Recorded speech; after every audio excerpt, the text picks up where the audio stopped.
driver. Police say the suspect, Many who did brave conditions, went out to... It's been an ongoing investigation.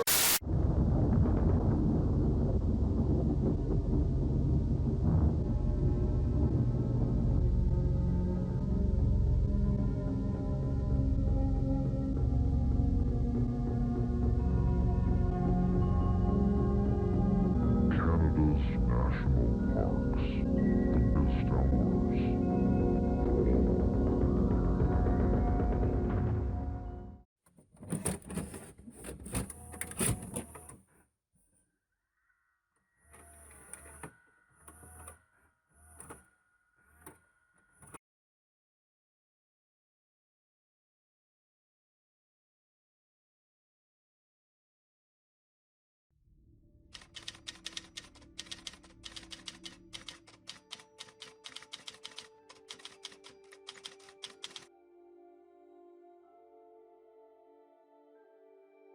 The Nahanni National Park is a haunting place to look upon. Through the fog, dark mountain rock seems to pierce the earth and the fog. It's one of the Earth's last true wild and unexplored places, and it has stories to tell. The region itself may be to blame, and while it's a national park, most people have yet to set foot there, thanks to being almost locked away, only accessible by boat or seaplane. And like the Tolkien illusion of Mount Doom, Nahanni National Park feels like an impenetrable peak that only few will ever see with their own eyes. But those that have seen it have their stories to tell about the region. Dark stories that match its harsh and mysterious exterior. There are stories told by those in the region dating back thousands of years. Stories that have bestowed a dark name to the region, known locally as the Valley of the Headless Men.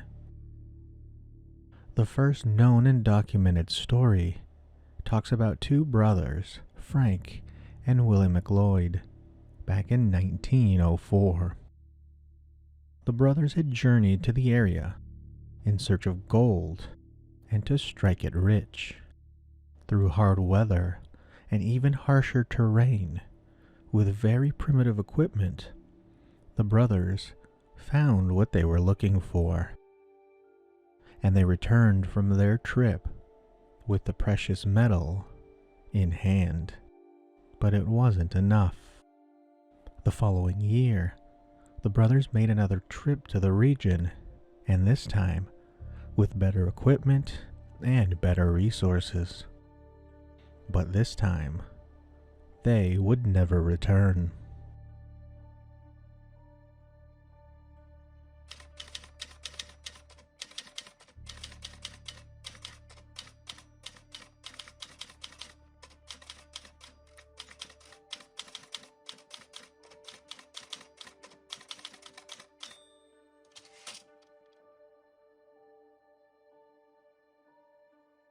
Nothing was heard from the brothers ever again, and in 1908, a third brother would lead a search to find out what happened to his two lost brothers. His search would be ultimately successful, but would kick off a mystery that would rear its head on those who ventured into the region in the following years. The skeletons of the two brothers were found at the camp that they had set up at the edge of the river where they were working their way up. The deaths were to be expected, but the manner of their deaths shocked the search party. The two brothers' heads had been removed from their bodies, with one skeleton lying in a position that had him reaching for his gun. The search party assumed that the pair had been caught unaware by someone or something, and died as they tried to get their bearings and defend themselves. After that incident, the area would become known as Dead Man Valley, and the location where they died as Headless Creek. Now, if this were a one-off occurrence, this would have been it. Perhaps another gold seeker killed the brothers. Perhaps a native unknown tribe saw it as an incursion. Maybe a wild animal attack. Or perhaps something far darker and more mysterious. But it wasn't a one-off occurrence, as a series of deaths and disappearances would mark the region over the preceding years. It almost seemed that whenever someone made a gold discovery in the area, or attempted to mine or log the area, a dark fate would await them at some point while out in the wilds.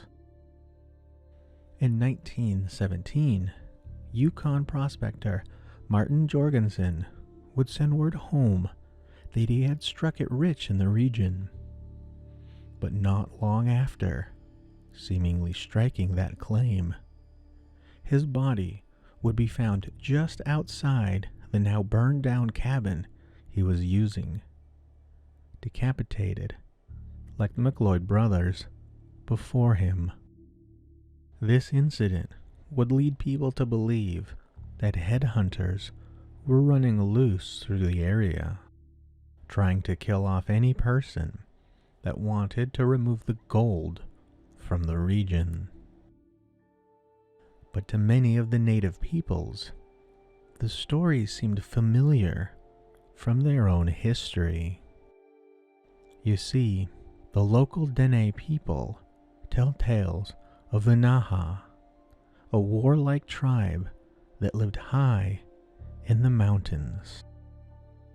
This mountain tribe would often venture down from where they lived to raid and attack the Dene people. They considered the Naha a cannibalistic warrior tribe, a tribe that simply vanished one day, leaving behind no physical trace that they ever existed. But to the Dene, they did exist, and are adamant that they did.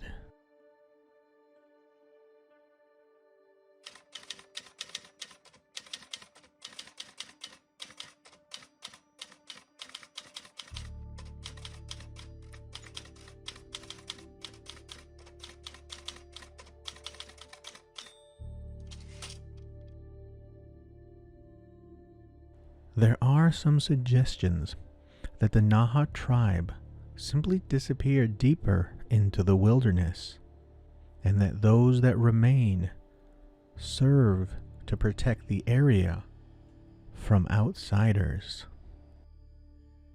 Still, these are all simply stories from locals, explorers, and treasure seekers.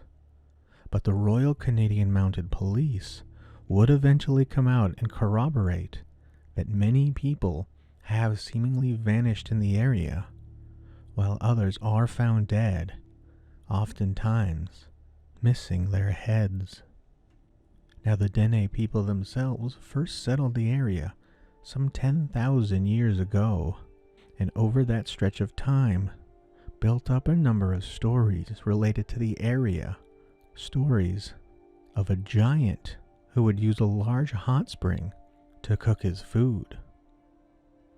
Other stories yet tell of a hidden tropical garden deep underground that serves as the home to mythical creatures.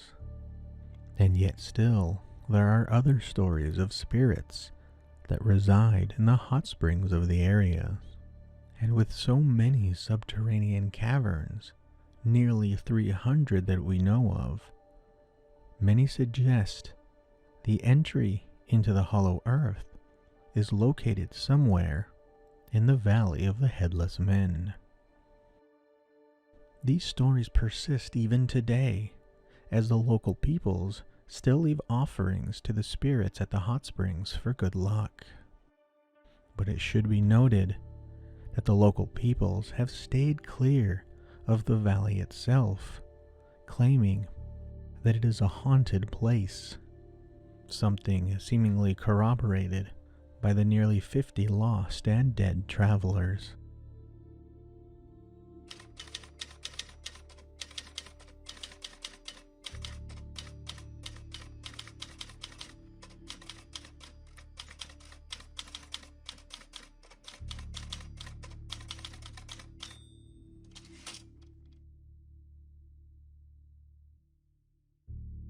Now, national parks are massive places, and people disappearing in them is reported at just about every national park all over North America.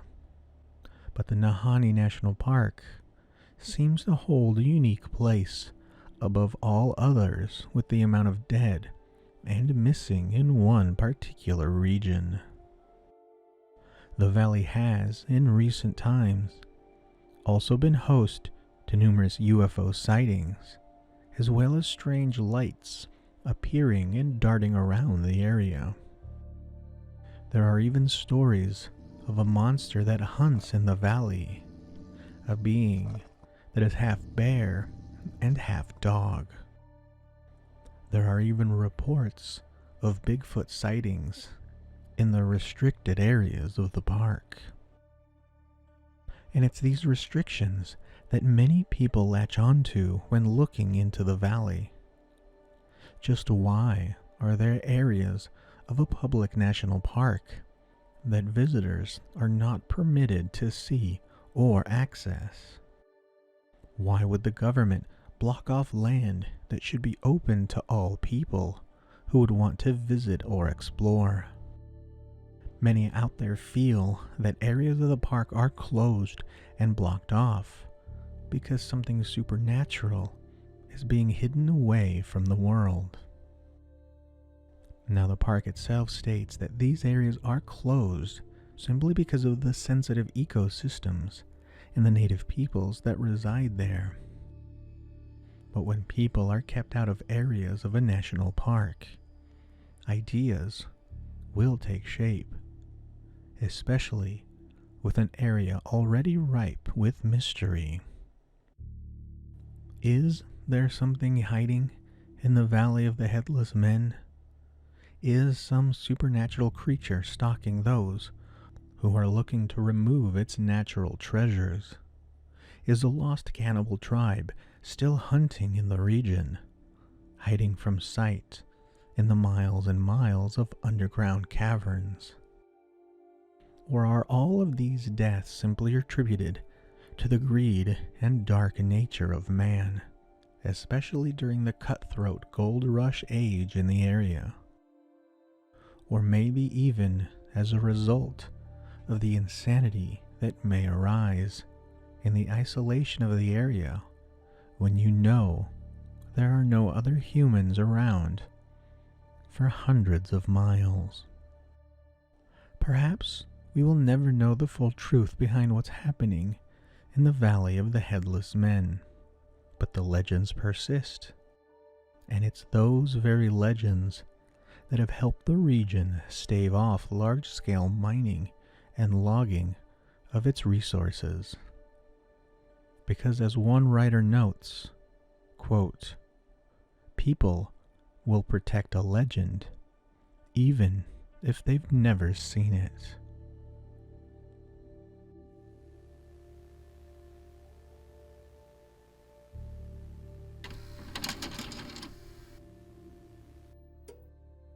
Thank you for checking out this video, and we hope you learned a little bit about this fantastic mystery.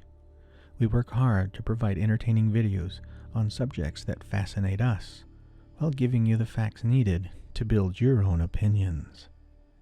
Be sure to check out the links in the description for sources used in this video, and to find out more about this mystery for yourself. If you've made it to the end of this video, we want to thank you. And if you want more videos like this, be sure to like, comment, and subscribe. And don't forget to hit that bell to be notified when we release a new video. Until next time, thank you for watching, and always be on the lookout, because you never know when you'll find a new mystery just beneath the surface.